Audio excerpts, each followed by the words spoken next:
All right, ladies, this video is to talk about fats. So, one of the three major macronutrients.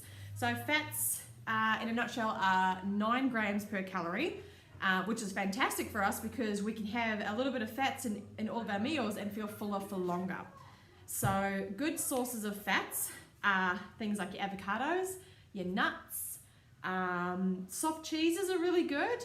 And I say soft cheese, guys, because there's only about 8 grams per 100 of fat in soft cheese, which is enough for us.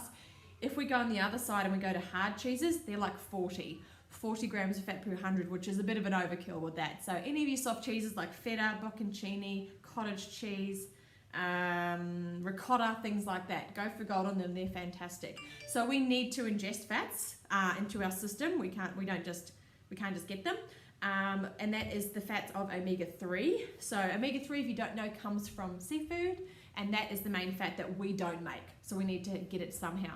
You can get omega-6, which is omega-3's like sister, and you can get that from some lentils and things like that as well, but it's not as good as if you could eat your seafood.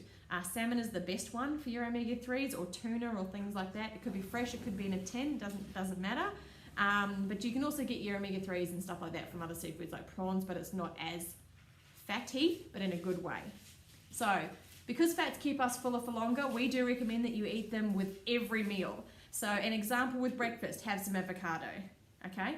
Another fat that you can have with breakfast is peanut butter, okay? Because you get fats from peanuts, so peanut butter is a fantastic fat source, and a little bit goes a long way. Just like, quarter of an avocado added to toast or added to bacon and eggs, again, guys, is going to keep you fuller for longer, and that's because of those 9 calories per gram, and the body just would break it down a little bit slower as well.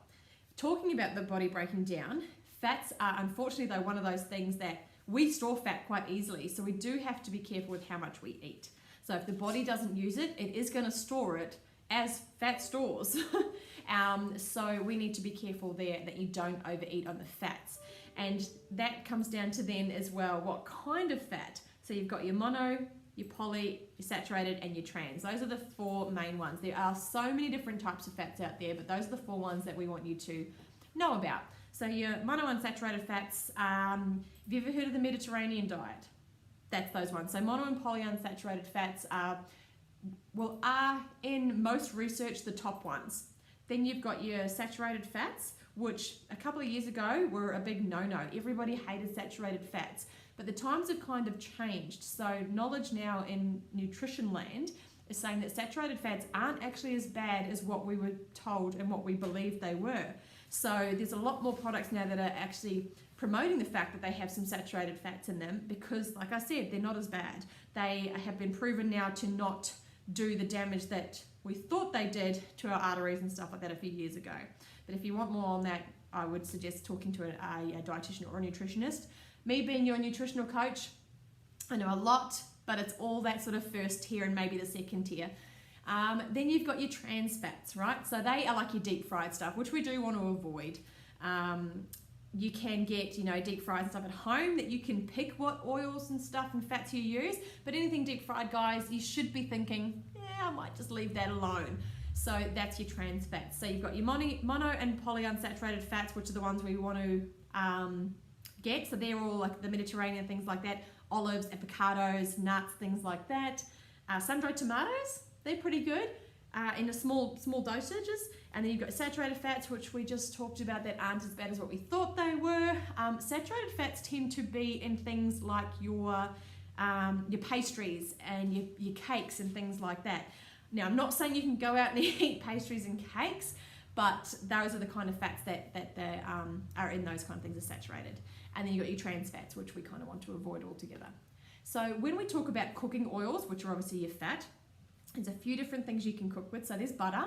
Now, we do recommend butter here at the shed, especially over margarine, and I'm going to tell you about that right now because butter has 3 ingredients. Margarine has 14. That should be the only reason that you need to change from margarine to butter, okay? And you'll learn a little bit more about how to read nutritional panels and why it's important in other posts. So you can cook with butter, you can do the spray stuff. Some people love it, some people don't. I'm not a fan of it because it is an aerosol, so You know, how do they keep it fresh, and so that sort of plays in my mind. But it is good in a way that you can control what you put in the pan, so or whatever you're spraying. I personally tend to use olive oil. I like olive oil, and I like it like glug, glug, glug, that kind of thing. But it also depends on what I'm cooking. So if I'm cooking salmon, and I love salmon, I'll put the smallest amount in my pan, unless I've got my non-stick, which is clean. But if it's the other crappy one that we have, put a little bit in there. But I don't put too much, because my salmon is going to release some of its fats anyway, so it's going to have its own cooking fats within it. If I've got something like a steak, I might put a little bit extra in there. But you don't have to coat the pan, just give it a little one. But again, guys, I said just before, a non-stick pan, that is always going to be best. Because if you think about it, a tablespoon of olive oil is around about 119 calories for a tablespoon. That's not a lot. So that's when we start thinking, okay, so if you cooked 2 meals in the day in your pan with olive oil, just using 1 tablespoon per serve, you've got then 240 calories of extra calories that you don't think that you're actually intaking, but you are through that cooking. Imagine if you use 2 tablespoons 2 times a day. Yeah, so it adds up, guys. Those are those hidden calories that you sort of hear people talking about, because we don't include them in our meal prep. We don't include them in our tracking of MyFitnessPal or Chronometer. So just be aware of those. But don't be afraid of them either. I would try to avoid things like your sunflower oil and things like that. They tend to be more of the down that end of your oil, so olive oil is best. All right, guys, so I hope that answered some questions about fats. If I've left anything out and you go, actually, I'd like to know this, please comment down below. I'd love to answer those questions. But main things out of this video, guys, is that they will keep you fuller for longer, so we want to eat them. We want to eat the right fats, the mono and polyunsaturated ones, maybe a little bit of the saturated fats. Good fat sources are avocados, nuts, soft cheeses. What else did I say in there? Oh, you've got like olives. Love olives. If you don't love olives, you can have some sun-dried tomatoes for a salad or something like this. There's so many different things. Peanut butter. Have a tablespoon of peanut butter, or chuck some celery sticks in there if you're a celery person, or have it on a rice cake. Great snack. And then we talked about what to cook with as well. So your olive oil or butter is best, or nothing with a non-stick pan. All right, guys, so I will see you in the next video. Hope you've had a great few weeks already with us at the 28 days. But remember, guys, comment down below. The only way that you'll get the results you want is by asking the hard questions and making us do the work for you. All right, guys, see you in the next one. And remember, strong, healthy every day.